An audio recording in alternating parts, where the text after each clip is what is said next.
Hello, my name is Vladimir Kropotov. This is Sergey. We're working for Positive Technologies, and this is a joint research of incident response and telco security department. And we will cover a fraud topic in the telco network, but we mostly focus it on the mobile phone carriers. And we will discuss the possible attacks, because the thing that often happened, like a telco operator come with us and tell us that we saw this kind of activity, how it's possible to make it, how it's possible to reproduce this attack, to understand the detection methods for this attack. So we're often doing something like reverse engineering, but not for the binaries, but for the fraudulent activities in telco networks. So fraud is something like services that receive it without payment, or like services when someone else paid for it.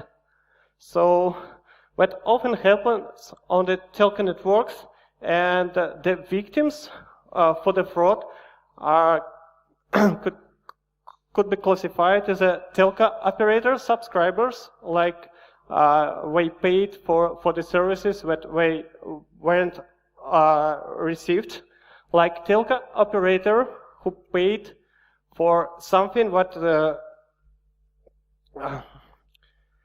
he didn't do, and even third parties, things like banking fraud that was implemented through the telco operator.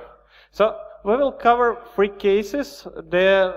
We separate the cases by the level. So for the level 0, it's a kiddies cases. It's just usual SMS with spam, with URLs to malware. It's a social engineering attempts to the direct victim, and another case is like a social engineering attempt for the telco staff. So the level 1, it's a kind of intermediate level. It requires some knowledge on the radio access network protocols, but it usually works locally around the area, like 100 meters from the victim. And the things like MCA catcher are related to this case, but the thing we're mostly focused related to the fraud cases that could be implemented from any part of the world, like sitting in Australia. You can attack subscribers in Southern America, and so on. So let's look at the lightweight scenarios. Here's example from Russia. So in Russia, we have obligatory obligation from the bank to inform the customer about any transaction with credit card. Like if you buy a candy to the girl for 20 cents, you will receive SMS about this transaction. And on the right side, you can see the legit SMS about 3 transactions. And on the left side, it's a case where type was quoting on the source address. And and the text means like you receive it like 500 euros, and you should click this link to confirm the transaction.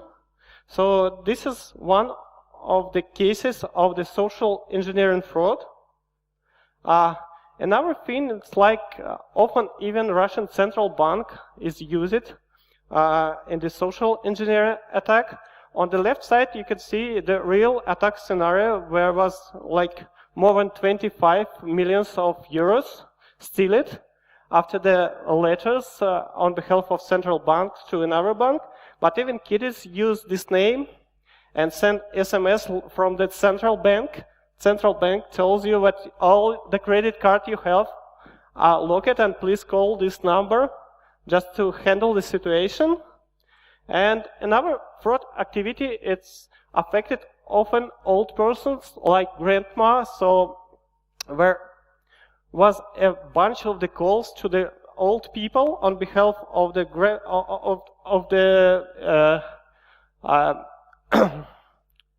of the children, like your kid is on the road accident, and he needed money for surgery and so on.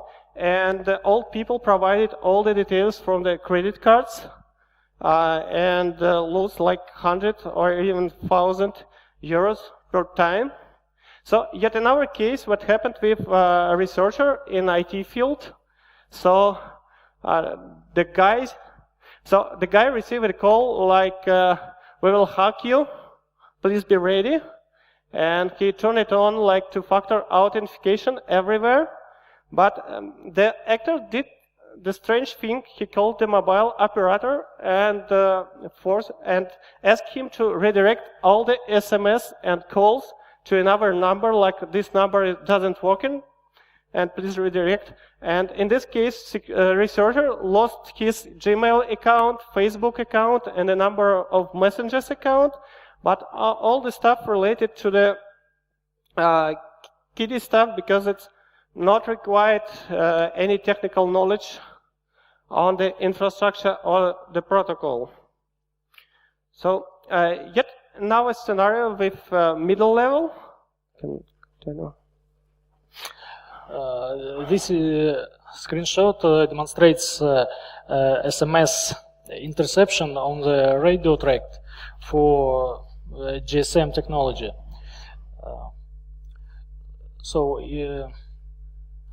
Nowadays, this equipment is not expensive. It may be about 200 euro, and open source software installed on the Linux platform. So in this case, the traffic was passively intercepted. So here is the similar case for the phone call, for the ongoing and incoming phone calls, and the message was decrypted. The decryption of the message took like a couple of minutes, so you can do it near the real time, and operator uses the same encryption key for signal data and for the voice. So if you was able to decode the signaling data, you can do the same with the voice call in the real time, but you have to be nearby the victim. So this case covers the interception with mid attack, but this case could be detected on the telco side, because usually when attacker intercepts the message, the data goes on the the data is not encrypted, so it's kind of untypical behavior for the modern telco network, but that's the way the attacker can act. So now we're going to the cases with global impact, where you can initiate the fraud, so the attacker can locate in any country and attack any another country. And Sergey will introduce the typical scheme for the telco infrastructure. If we see on a modern telecom network, it consists of some different domains, a lot of protocols, a lot of technologies, a lot of different type of equipment. But I would like to focus on some of them. First, HLR. This is a database of all subscribers of a mobile operator. Another one, node VLR, visited location register. This is the database, the dynamic database, and it collects information about all subscribers who are located in some area which covered this node. One more node, MSC, Mobile Switching Center. This node processes all voice and SMS traffic. These two nodes, MSC and VLR, are working together. And if some bad guy malefactor crashes this node, a lot of subscribers may be out of service. So it could so for the country region, or like for the country capital, all the subscribers could be out of the server. So it could be like 100,000 people who will be switched off if the system will be successfully attacked. So to understand the telco terminology, I would like to show some identities, types of identities. First of them, MS-ISDN. This is just ordinary numbers which subscribers operate to call one another. The next identifier, GT, global title. This is an identifier of equipment, of core equipment of the subscriber, of the mobile operator, and it has the similar structure, similar to MS-ISDN. It has first several digits mobile code, 352, this is Luxembourg, then several digits of operator code, and the rest digits just to complete the number. One more identity is MSRN, mobile subscriber roaming number. This identifier is the same, and it is used to perform incoming call to any mobile subscriber. This number assigned for a short time, very short time, for during the call setup. And the last one, IMSI, International Mobile Subscriber Identity. This is a number of SIM card, which consists already from 3 group of digits. First 3 digits mobile country code, 270. This is a mobile country code of Luxembourg as well. It is differ from 352 because different standards of identifiers. Then group of digits operator in the country, and just the number. This identifier IMSI can be very interested to hackers because when they know this information, they can perform sophisticated attack on subscribers or telecom infrastructure. So the telco infrastructures is like more ancient than the internet, and technologies that it rely on are built in the 70s. So there were no thoughts about security at this time, and the modern infrastructure, excluding the pure 4G networks, it's still dependent on the technologies that were built like 50 years ago. So what are the major threats in the telco network? One of the cases is call interceptions or SMS interceptions and spoofing. Another thing is like location tracking, which is very popular. And you can see a number of services in the internet which use it by cyber criminals and legged people. And of course it's DDoS attacks to the actors, to the victim. So on our experience, more about 80% of the network are vulnerable to the DDoS attacks, and there are 2 options for DDoS attacks. So you can take down the subscriber, and you can just starvate the balance of the subscriber. So you can just silently redirect subscriber to the primary services, and when took his balance into the 0, and he will unable to make a calls and without money. So this is the old message. It's called send SMS, send IMSI. So this message doesn't need it for the modern networks, but many hardware equipment still reply on this message. So it's the preliminary stage for the sophisticated attacks what could be implemented by the actors.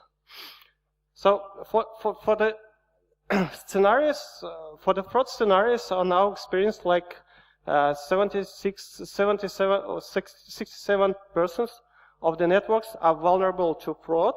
And now we are switching to the particular cases. So it's often possible to manipulate the balance of the phone and transfer money from one phone to another using a USSD. But now the modern world, but in many countries, now credit cards are linked to the phone numbers. So in Russia, you can send money to the credit card by knowing only the phone of the recipient.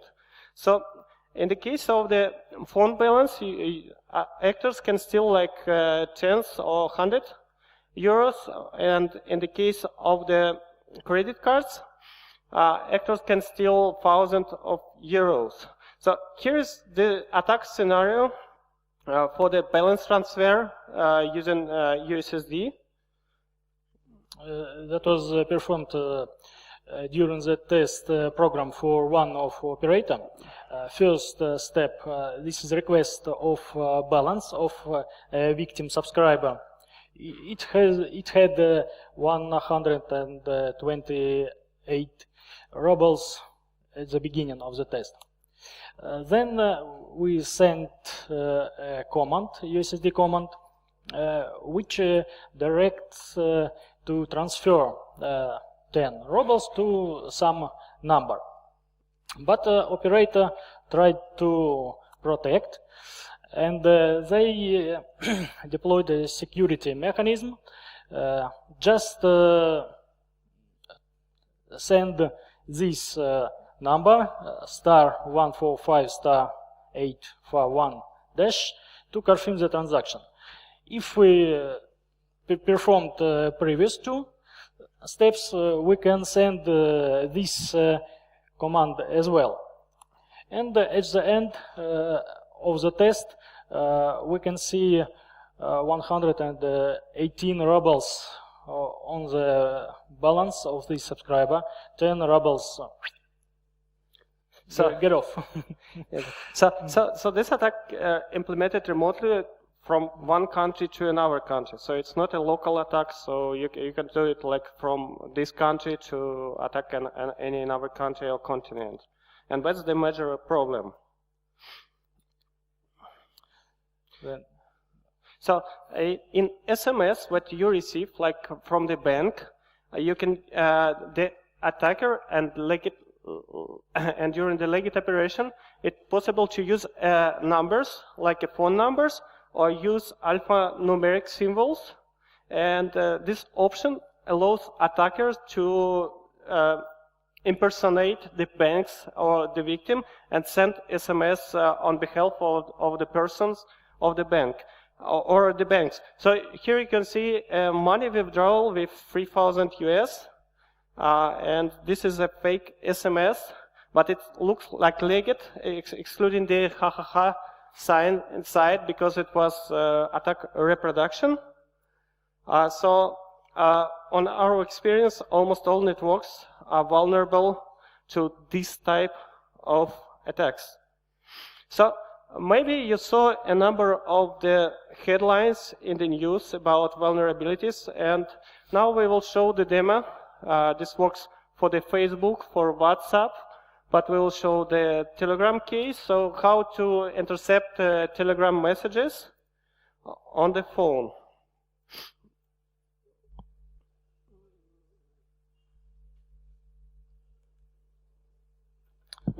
At the beginning of this demo, two subscribers, left one and middle, just have a chat, test chat between one another. they interchange several messages. Okay, and now hacker starts. First, he registers the subscriber in a fake network and initiate SMS interception mechanism on its own equipment. Then he start a new Telegram client, enter a number of the victim subscriber. Okay, and Telegram waits for input code which it sends by SMS. But this SMS is intercepted by hacker, and here is the code. Just enter it. Initialization is going on. That's ready. Hacker can read all messages that was written before. This is everything the same. When victim's friend sends messages, they are received both on the victim and hacker's equipment.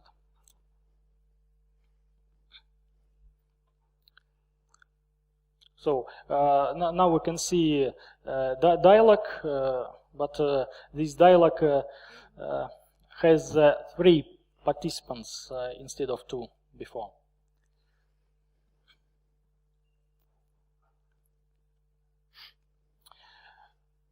But Telegram Messenger has one more security mechanism, security chat, or private chat. And we now test, is it really secure thing? Victim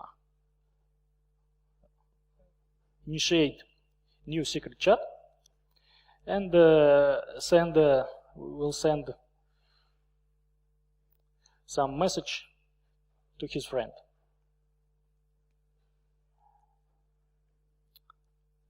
Friend receives this message, but hacker does not. However, he can initiate a new secret chat and send to victim's friend some messages. In this case, victim friend sees this message in another secret chat. So one more secret chat. So victim could be impersonated in this case, and the victim friend will never understand who he's talking with. So it's impossible to intercept the secret chat, but it's possible to impersonate the victim in the secret chat. So now we will show the case when 2 subscribers located in Luxembourg calling each other, and what could happen if intruder will manipulate this session with this local call. So we assume this intruder is located in Zimbabwe with the prefix 26. And first he sends update location message. This is emulation of outbound roaming of this subscriber. Malefactor should know IMSI of this subscriber, and he sets up one more parameter, MSC and VLR address. He uses this one. After this operation, HLR database starts to think this subscriber, this one, on the goes to Zimbabwe, and he operates there. When somebody calls this subscriber, signaling message comes to the gateway MSC node. Gateway MSC does not know where this subscriber is located, so it asks for HLR, send routing info message. But all we remember this signaling exchange. After that, HLR asks mail factor for subscriber location. What mail factor can do? He replies to this message, but he pointed out location Luxembourg, not Zimbabwe, but Luxembourg. And this information is transferred to gateway MSC. After that, gateway MSC starts charging of this subscriber. He thinks this subscriber is in Luxembourg, and he receives a mobile call. So this suggests no charging. This is free for the subscriber. Just continue a call. After that, JMSC send routing info message one more time to the HLR, but HLR knows where this subscriber is located. He asks to mail factor provide roaming number. This is identity I mentioned before.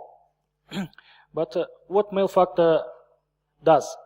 He sends number with some another prefix, 52. This is Cuba. And this number goes to gateway MSC. Gateway MSC just route to this direction. This may be ordinary call or premium rate number. If this is premium rate number, there is a question: who pays for all these premium rate services? This subscriber makes just a local call. He pays for call inside the country. For call inside one network. This subscriber is out of billing. He receives a mobile incoming call from the point of view of a billing platform. Operator pays for all this premium rate traffic. And if this guy is in one team with our mail factor, they can earn a lot of money. So in expense of operator. So any ordinary call could be handled like this way to the primary services, and the operator will pay for the fraud, because neither caller or recipient should pay from the billing point of view. So that's all the cases. If you have questions. Hi. So, any questions? Any questions in the room? Okay.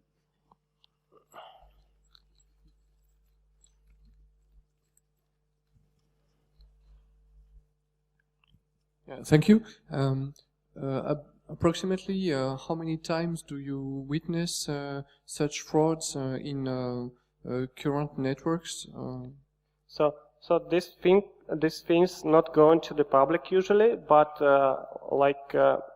several times a year, many telco operators ask us to investigate the cases like this.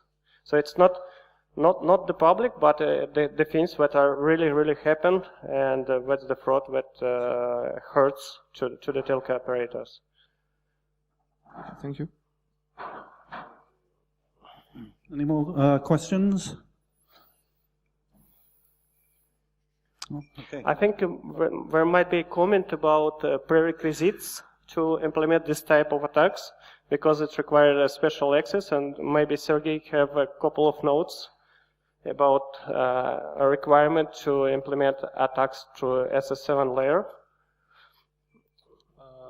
To implement these attacks, a malefactor, or for example, we as investigators should be located inside any mobile operator, and we should be connected to the SS7, to the signaling network.